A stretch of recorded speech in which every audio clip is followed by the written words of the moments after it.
topic, this idea at the beginning of the year, goal setting, is one of those you either love it or hate it topics. I don't know about anybody else. Anybody make any New Year's resolutions? Right? New Year's resolutions? Around toward the end of December, people start talking about making New Year's resolutions. And then there's kind of two camps of people. Some people who are like, yes, I'm going to make a New Year's resolution. And the other people who are like, nope, because if I make a New Year's resolution and I blow it, I'm going to be right back where I started. And I didn't get anywhere. Does anybody feel that way? Yeah. It's like, I'm not even going to bother. Now, the studies tell us that 67% of people make New Year's resolutions. And so there is something to this idea of we want to do something different. And January is the time of year where if we're going to try something different, that's the time we try it. Like whoever's made a New Year's resolution in January to lose some weight. Like even if you didn't do it this year, but you lose some weight. Who wanted to eat better? Who wanted to exercise more? Who wanted to get a different job? Who wanted to spend more time with their family? Like, we're all the same in that regard. There's these things in life that we want to be different. And so January is kind of the time of year when people want things to be different. However, there is a reason why health clubs are booming in January, and then you can get a treadmill in February. Like in January, you know what it is? The first week, everybody is there, and you're like, I'm going to go to the gym. And you're at the gym every single day. And by like the third week in January, you're like, man, my couch looks good. And then by February, you're like, gym membership? What? There's a guy out there, he's well known for money management. And he talks about this idea of if we could do the things that we say that we want to do, we could really make a difference. In fact, what he says was, he goes, if I could control the guy that I see in the mirror, I would be skinny and rich. Anybody ever felt that way? Who in here has a dream? Just a dream. And maybe you don't have a dream right now, but who in here has ever had a dream? Once upon a time, you had a dream. I think one of the greatest joys in life we receive is having a dream. Unfortunately, depending on how you grew up, depending on what you've been through, sometimes our dreams get crushed.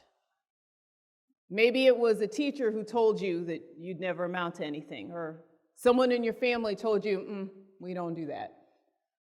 Maybe you failed at something that you really wanted.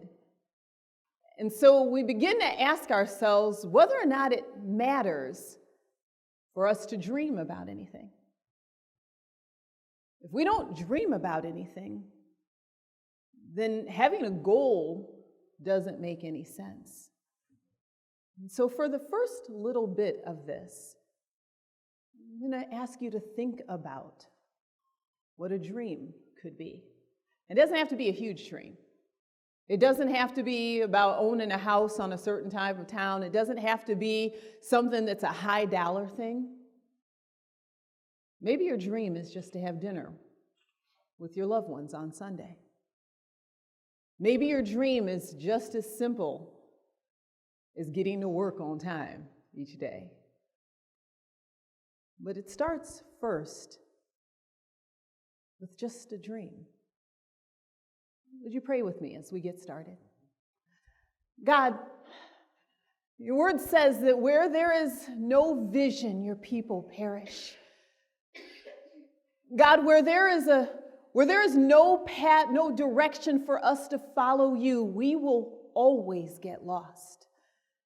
And so, God, I pray that as we unpack this idea of having a goal, that first, God, we would stop and realize that you have a plan and a purpose for each of us, a dream, God, that we would fit into your plan and do the thing that you've called us to do. That in fact, God, each and every one of us in this room, there is something, God, you've created so that we will make an impact in our world. And so, God, I pray that as we go through this evening, that you would meet us where we're at, whether we have felt like that we could dream fully, or maybe if we're afraid because of what we've been through, that you would meet us, and that God, that tonight there would even be just one step towards where you're calling us to move. We ask this in Jesus' name. Amen. So tonight we're going to talk about this idea of getting it done. Now, I kind of threw the teaser out there about having a dream, and if you have a dream or if you haven't had a dream, just kind of let that roll around in your mind. But I'm going to make the assumption that you've got a couple of dreams out there. Big, small, mediums, large, extra large, super size, I don't know. And so what do you do next? How do you handle the dream? And that's kind of where this goal-setting piece of life comes in. Now, when you talk about goal setting, this isn't about having a strategy that a Fortune 500 company would use. That's not what we're going to talk about. Tonight, I'm not going to give you like these super sophisticated things that you need to do. In fact, you've got a sheet in front of you. I actually wanted to kind of create options. For some of you tonight, we're going to talk about a very simple option for a goal. We're going to then talk about maybe a one-step up option. And then if those of you who feel confident, there's a third option. So tonight isn't about going, hey, you got to completely change the way you're doing your life, because for some of you, it may just be one simple, small thing that you start with. At our church, I have been at Cedar Creek Church for the last almost 20 years. And just recently, I transitioned out of my full-time job at Cedar Creek to go into full-time women's ministry. Goal setting has been something that has been a key to that process, because I left a full-time job where I got a paycheck every 2 weeks to transition into a job that doesn't come with a paycheck or benefits. Still got to think this through. But there had to be some goals, because at some point we got to eat. But at Cedar Creek in January, we're doing a new series called Awaken. And the reason why we're doing this series is, just as Pastor Calvin talked about a moment ago, in different areas of our lives, we want to take some steps forward, don't we? Even if you don't have any dreams per se, there are certain areas of your life you want to move forward. If you can advance 2 slides, there's a photo. Are you able to? Oh, okay. Who has the slides? Who's advancing slides? Oh, fantastic. Oh, hi, Chrissy. I was like, hi, can you advance to, right there, thank you. Now, you may not be able to see this, but this is something what Pastor Calvin was talking about. There are 5 areas of every single one of our lives. You got the career sphere, the financial sphere, the social, the physical, and the community where you live. And if you think about your life right now, you are either thriving in those areas. You're either thriving, meaning you are firing on all cylinders with career, financial, social, physical, community. You're surviving, meaning you're just getting by. It ain't great, but you're surviving 24 hours a day, just enough to get through to the next day, or you're struggling. So take a moment and stop and think and go, okay, career-wise, job, am I thriving? Am I surviving in my career, or am I struggling? Financially, are you thriving? And thriving being, are you reaching the goals that you've set for yourself? Not goals that someone else has set, goals that you've set for yourself. Are you thriving? Are you surviving? Or are you struggling? Socially meaning, do you have the love and support around you that you need? Are you thriving, surviving, struggling? Physical, do you have enough energy to get through every day? That's how we define that. Do you have enough energy to get through every day? Surviving, thriving, struggling. And your community, do you feel safe where you live, and do you feel like you can make an impact?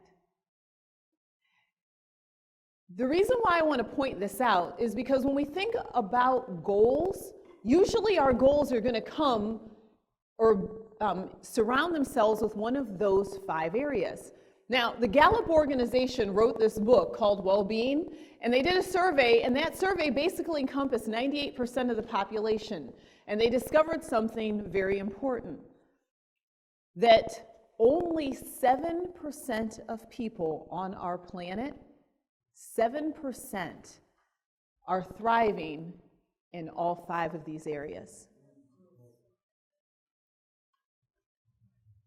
It means we're all swimming in the same sea right now, right? Because often we look around and we just assume that people are doing a little bit better than us. In fact, we're all dealing with struggles. We're all dealing with things that we want to change. The reason why I wanted to see that sphere of 5 is because when we talk about what kind of goals you want to set, this gives you a starting point of what you may want to do. If we want to go to the next slide.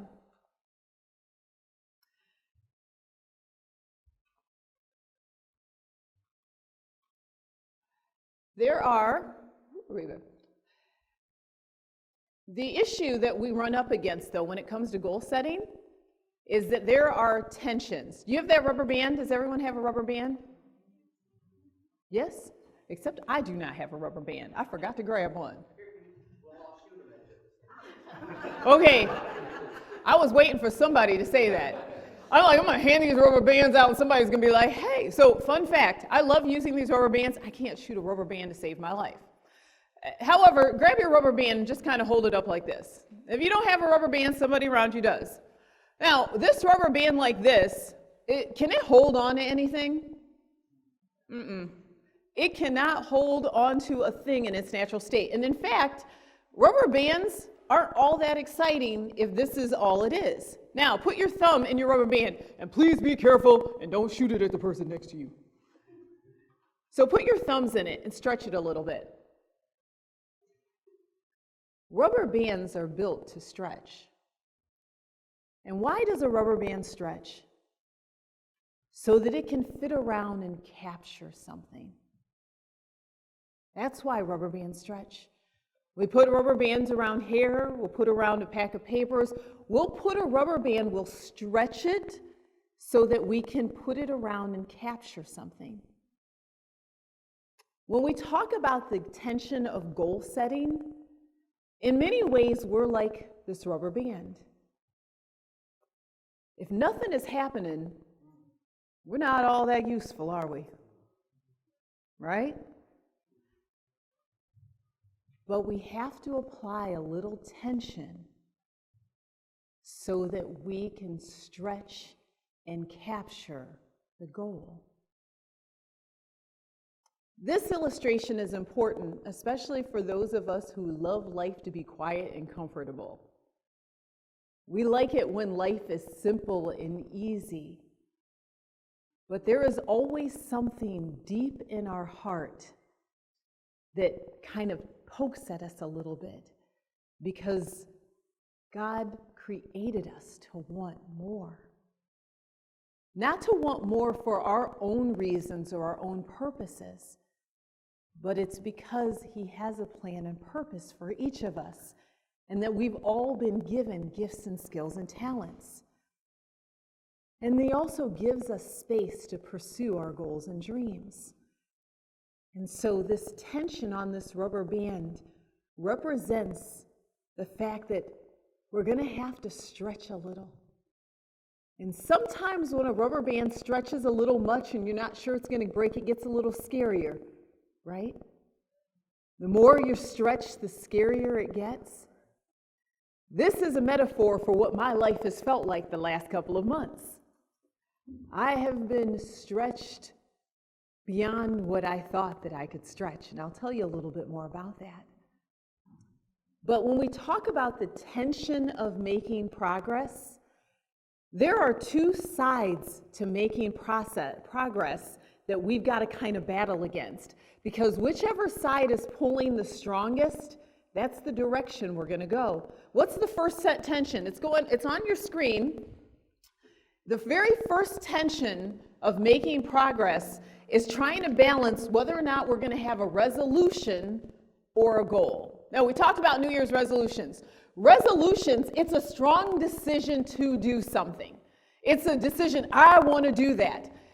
Now, the thing about resolutions, though, is that we have this thing that we want to do, but just because we say we want to do it, it doesn't mean it's getting done. Like, seriously, when I have a New Year's resolution or you have a New Year's resolution, what we really want is for it to happen instantly. You know, something like, you want to get a new job, and you would be like, Shazam, you start on Monday. Or you want to lose 25 pounds, you're a supermodel. Maybe you want a new boyfriend or girlfriend, snap, they'll pick you up at 8. Like, that's kind of how we want it done, right? But a decision doesn't actually move you anywhere. And so we've got the goal, and we've been talking about goals. Often there's something known as SMART goals. If you have done any kind of training program or goal setting, you've heard about SMART goals. And a SMART goal is simply a goal that is specific. It actually has a pinpoint. It's measurable, meaning you can tell if you're making progress. It's action-oriented. You have to do something. It's realistic.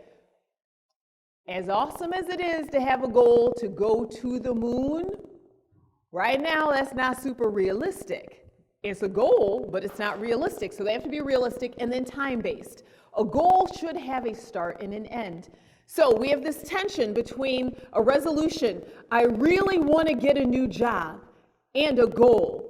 I want to have a new job by February. I'm going to do X, Y, and Z to do it and start doing those things. It's a tension that we have to balance.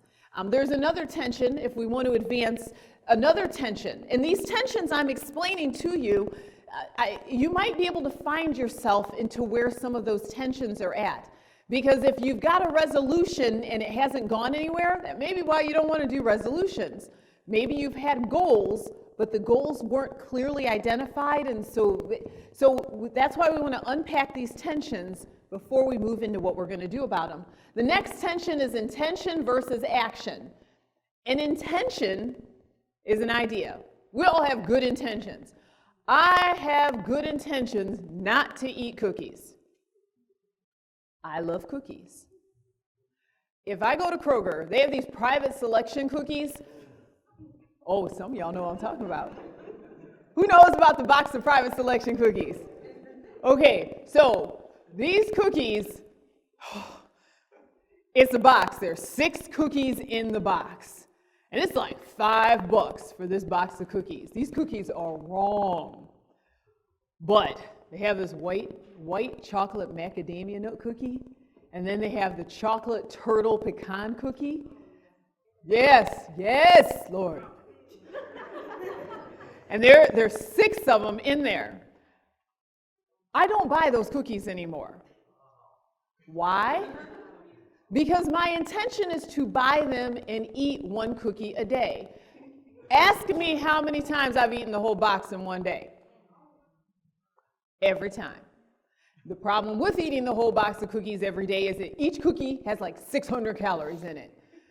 And I don't have that much money to keep buying clothes. So the intention is great, but better than intention is, again, back to action, the actual process of doing something. So I can buy the cookies and have the intention, but if my intention isn't followed by action, I can have great intentions, but if my intentions are here and my actions are not stronger than my intention, I'm only going to be as good as my ability to follow through on my intention. Are you tracking with me? All right. And here's the final tension. The final tension is consistency versus commitment. This is huge. Too often, goal setting has been the equivalent of perfection. We say that we want to work out more or we want to eat better. But the first time we fail, how often do we give up? Like, you're doing great for 3 weeks, and then all of a sudden, you accidentally ate 4 pieces of pecan pie. It happens. And then you're like, forget it. Let me eat the rest of the pie. Right? Consistency is having a regular flow. That's like, hey, we're going to stay on track and we're going to keep doing it. We're going to keep doing it. We're going to keep doing it. Commitment is dedication. Tonight, when we talk about goal setting, we're actually going to talk about that commitment is actually better than consistency. There's a term that I'm going to introduce to you, a term that I like to remember, and it actually makes sticking with goal a lot more positive of an experience. Because often we will give up on a goal or a resolution because we'll beat ourselves up for not being perfect. Nobody's perfect. Nobody nails it 100% of the time. But commitment is the path to the win. Staying committed to something, no matter what happens, is actually going to get us closer to the goal than being perfect or like doing it all the time ever will. So let's go ahead and just think through now. The next slide, we're going to leave it to you. What do you need to get done this year? What needs to happen? There are a couple of questions that I wanted to use to unpack. What's necessary? What is necessary in your life that needs to get done this year? And if you want to, you can write it down. The reason why you have a half sheet of paper is so that it's easy to post if you take notes, because sometimes a big sheet of paper can kind of get in the way. But what absolutely needs to get done this year? Do you absolutely need to find a new place to live? Do you need to find a new job? Do you need to get a major repair on your car? Do you need to, there are so many things that can fall into the scope of our lives. Do you need to finish a special training? Like, what do you need to get done this year? The next question is, what's broken? Is there something in your life that isn't working as it should have? Do you need more energy to get through the day? Like, is there something in your health that needs to be addressed? Is there a relationship in your life that needs to be repaired? Somebody that you're not speaking to that you should be speaking to? Someone that you need to forgive? And you've heard Pastor Calvin talk about forgiveness, and you've been listening to the Holy Spirit in your while. It's January. God's like, hey, this is a good time of year. Do you need to forgive? What is broken in your life that needs to be addressed? Another, what's neglected? What have you given up on that you need to get back to? Some of you, it could be the dream. There's a dream that you've neglected. For others, maybe it's your pattern of eating that you've been neglecting, that you go, man, my doctor keeps talking to me about this. I need to cut back on salt. I need to cut back on sugar. I need to do something different. What's neglected? What's hoped for? What are you hoping for this year? In August, I had taken a week's vacation because I was working on a project for my publishing company. I had a 6-week DVD Bible study that I had to write. This 6-week DVD Bible study, I thought, I can get it done quickly. It wasn't happening quickly, because once I sat down and did the math, I realized it was 200 pages long. So I had to take a week's vacation from work so that I could work on this project. It was about the third all-nighter on this project when I realized that maybe I needed to rethink how I was doing my life, because life had gotten pretty chaotic. I worked about 45 to 55 hours a week, plus I had my husband and I had 2 kids living at home at the time. I have a book that's out, and I was marketing the book, and then I was trying to work on this DVD project. And my life felt a little out of control. And so began the process of fasting and praying and asking God and going, what do I think I need to do? And I realized that there was a point at which God was saying it's time for you to make a transition out of your job, a job that I've been at for 14 years. As I was preparing to leave my job, I needed to have some goals for how and what I was going to do next. And so I had to start asking myself these questions. How was I going to do this transition? What were some of the goals that I needed to establish and get to? And I'll kind of share some of those goals in a moment. But each of us at certain periods of life, January is always a great time to do it. But honestly, when you go through a major transition in life, that is always a great time to stop and ask yourself these questions. If you've started a new job, it's a good time to stop and ask yourself these questions about goals. If you've overcome a major illness or a major life situation, you've gotten married, you've gotten divorced, you've become an empty nester, or you've been through some other experience, it's always a good time to stop and go, God, where am I at? And give God space to recalibrate it. So once you answer those questions, the next thing I like to ask myself is this question.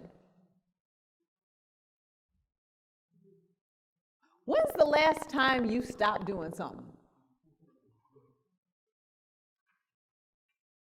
There's goals, and stop doing something, it can actually be a goal. I know, you're like, what? There's a gentleman out there, he's a best-selling author named Bob Goff, and he says every Thursday I quit something. Now, he doesn't quit his job every Thursday because that gets a little weird. But every Thursday he quits something. Think about your life right now. Are there some things in your life that you might need to let go of because it's getting in the way? And even if you don't have any goals, are there some things in your life right now that the longer you engage in them, the more pressure it puts on the rest of your life? Fun fact, I actually, much to my 15-year-old chagrin, I do not keep any games on my cell phone. Some of you right now is like, she doesn't have Candy Crush on her phone? I do not. A few years ago, I had one game on my phone. Guess what I did? I played that game all the time, right? I also realized that because of where life was at, and this was just something that God placed on my heart, because of where I was at and because I was working basically 2 full-time jobs, I had to stop watching TV. There were some goals that I had established, some things that I wanted to do. And even though there were some really great television shows out there, I realized that I had to let go of something in order to grab onto something else. Again, back to that tension. If I needed lots of time in order to do my job and to handle my obligations with my dream of being an author, I couldn't keep pulling towards watching television because I could do it for a period of time, but I was going to end up stretching myself too thin. Here is one huge thing that we have to remember about our human existence. Time is the only commodity we can never get back. This tension represents time. If you think about your life, the choices that you make are stretching you in one direction. And if you don't align the choices with your dreams are always going to be farther away than what you want them to be. You only have so much time. And so you have to choose wisely. And for those of you who are younger, you have an advantage over us old folk because you have more time to explore. Now, the tough part, though, is that you also have more time to waste. And so think about your schedule and ask yourself the question, for all of us, is there anything that I need to stop doing? Now, it's time for us to make some choices. And as I mentioned, we have a couple of options about how you want to approach goal setting. Goal setting isn't a one-size-fits-all. So on your sheet of paper, I have 3 steps. Some of you may just need to do step 1. That's all you can handle, it's all you want to do, and you know what? That's all right.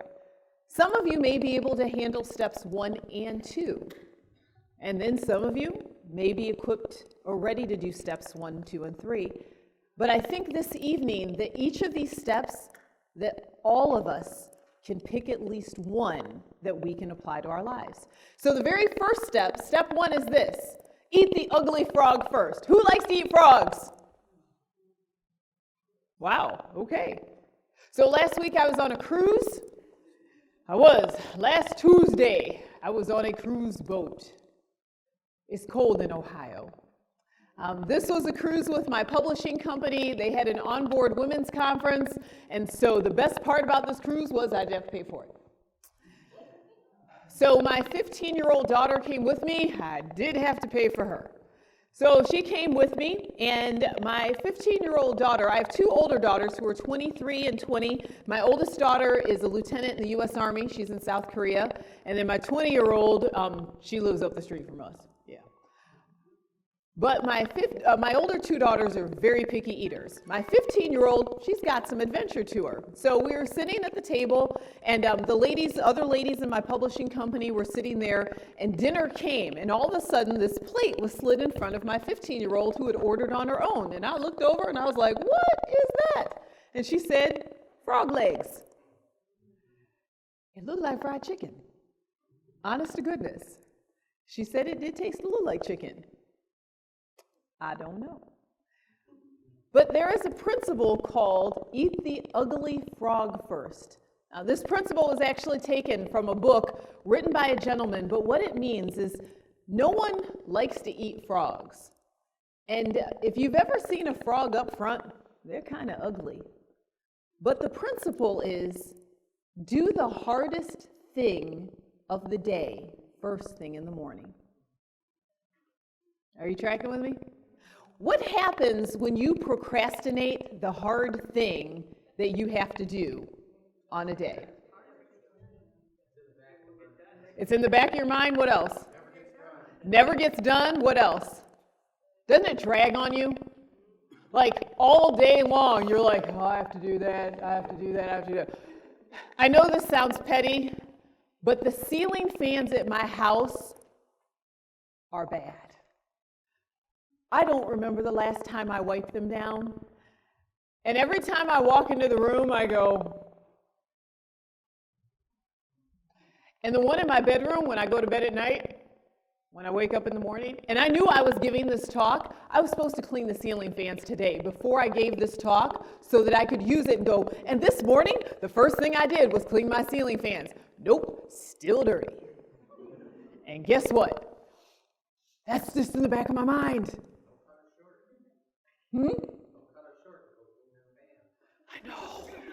I know. Like I cleaned the bathroom, I did the laundry, and I was about to get the Murphy's oil soap out so I could clean it, and I was like, I don't want to clean them. And guess what? They're still dirty. And now I'm telling you about it. How many of us have a thing that we just have not got done that needs to get done? Like every day we're thinking about it. Every day it's getting on our, no, seriously, who else out there has a thing that you haven't done, that every day you're like, I got to make that phone call, I need to get with so-and-so, I need to do this, and you're just every day. And you don't get a moment's peace, do you? Like your mind can't be clear because that thing is always there. So this principle is eat the ugly frog first, because once you eat it, you will immediately experience a momentum kick that will actually fuel you so that you can get more things done during the day. Eat the ugly frog first. If you're younger, just get the homework done when you get home from school. Can I get an amen from mom out there? Dad? For everybody who is old, who waited until 10 o'clock at night to get their homework done, because your whole evening is waiting for someone to say, did you do your homework? Did you do your homework? Did you do your homework? Did you do your homework? But if you come home and you eat the ugly homework first, then it's done. And the rest of your evening is amazing. Your game won't get interrupted. You will surprisingly stop losing possession of your Xbox because your homework is done. Right? For us as adults, we have to sit down and pay the bills early. We have to actually open up all of the ugly little envelopes. Because I know that you know that some of you have an envelope that's the ugly frog. There is an envelope that is sitting, we all have had that envelope that is sitting on the counter at our house, and we're just like, And every day you walk by that envelope, and then they send another one, and you just put that one on top.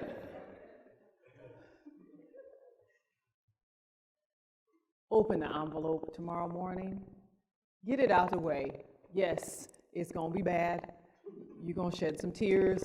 You're going to have to make some phone calls. You're going to have to do something with the money. But give yourself the gift and eat the ugly frog first. Do the hard thing first thing. Does that make sense for some of you? So let's go with number 2. So here's the number 2 idea. Another option you have when it comes to goals is remember the elephant principle. The elephant principle is this. How do you eat an elephant? One bite at a time. I've never consumed elephant before. Many years ago, I had a chance to go to Africa, and I had a lot of interesting things, and elephant was not one of them.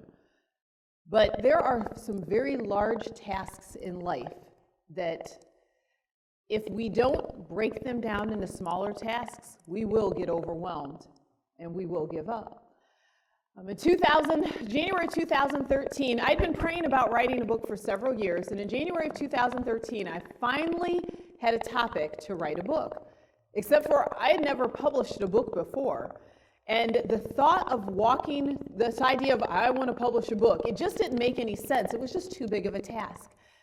And so I realized that it needed to be broken down into smaller tasks. But thankfully, a few years ago, I was at a conference, and a gentleman named Bill Hybels, he runs a big church out in Chicago, and he does a lot of stuff with leadership, but he introduced a unique principle called 6 by 6. And 6 by 6 is a principle where you pick 6 things that you need to do in 6 weeks. One of the hard parts about goal setting is that if we put a goal out too far in the distance, we're going to forget about it, or we're going to lose interest in it. But we can use short blasts of energy to accomplish a few things successfully. And so when I thought about publishing this book, there were a lot of tasks that I needed to do. And so I broke those tasks down into short periods of time. And so every 6 weeks, I would renew that list. In fact, 6 by 6 is actually a principle that we used at my old job. I had a team of individuals that reported to me, and that was how, as their manager, I was able to work with them. Because everyone's busy, everyone's got stuff to do. But in order to stay organized, it's helpful to break down and go, what are the things I need to prioritize most? And it allowed me to know this is my business that I need to take care of, and it also helped me to know to understand what I needed to say no to. Here is what my 6 by 6 looks like for right now. So I actually made this into a 4 by 4. So and this is posted on the back of my door in my office at home. I live here in the Old West End, so it's on one back of the doors. So from January 1st through February 15th, this is my priority list. I have a number of speaking engagements between now and next week. I think there's like 4 of them, and so I was like, okay, I got to prepare, which means I've got phone calls, I got messages to write, I got slides to do, I got arrangements to make, all that stuff. Do my social media postings in advance. I spend a lot of time on social media connecting with people. I have a number of pages that I maintain, and one of the things that helps me be successful is to get that stuff done ahead of time. Guess what? I haven't done that one yet, so I can't commit to anything else until I get that done. Send out mailings to summer camps. That's just something that I'm going to be preparing and doing, and then stay connected to my family and friends. For some of you, you go, why is that on there? For me, I have to intentionally put it on there because that's me. So this 4 by 4 is actually something that is going to be done over a short period of time. So when February 15th hits, then I will review my list and I will make a new list. This is a gold star principle. I've been using it for a couple of years now. If you've got something big, let's say that you want to get a new job. It's one thing to say, I want to get a new job. It's another thing to say, okay, let me list all the things I need to do to get a new job. I need to find open job listings. I need to check with people who might be contacts. I may need to update a resume. I might need to get some certification training. I may need to get a new suit or something. So you'll have this list, but if you just go, oh, I'll have a list and I'll check it off, that list it's not really coming to life. But if you say, you know what, over the next 4 weeks, I'm going to do these 4 things. And then at the end of that, I'm going to look at the list. If I got 3 out of the 4 done, great. I'll see if I need to move number 4 over to a new list. And over the next 4 weeks, I'm going to do these 4 things. And then, okay, I'm going to do these 4 things. This has been golden in helping me stay on track for the things that I believe that God has called me to do. I'm not a gardener, but I read a really great quote earlier today that said that we have to spend time in our own garden. We can't spend time in other people's gardens and expect our garden to grow on its own. If there are things that you have to take care of, you have to take care of them. But set yourself up for success in doing so. And then finally, remember I talked about commitment earlier? Commitment over consistency. I want you to say this right here with me. Make imperfect progress. Let's say it one more time. Make imperfect progress. I got this term from a woman named Lisa Turkhurst. This term has been a lifesaver for me because this term gives me permission to be committed without having to be perfect. We're not going to be perfect. Sometimes I don't eat the ugly frog first. Sometimes I procrastinate. Sometimes I get overwhelmed by my to-do list. Sometimes I eat the whole box of cookies and I don't care. Imperfect progress means that we stay committed even if we mess up. Imperfect progress means that we keep our eye on the goal that God has called us toward. Think about the Apostle Paul. He was a man who was called by God to share the gospel in the world at that time.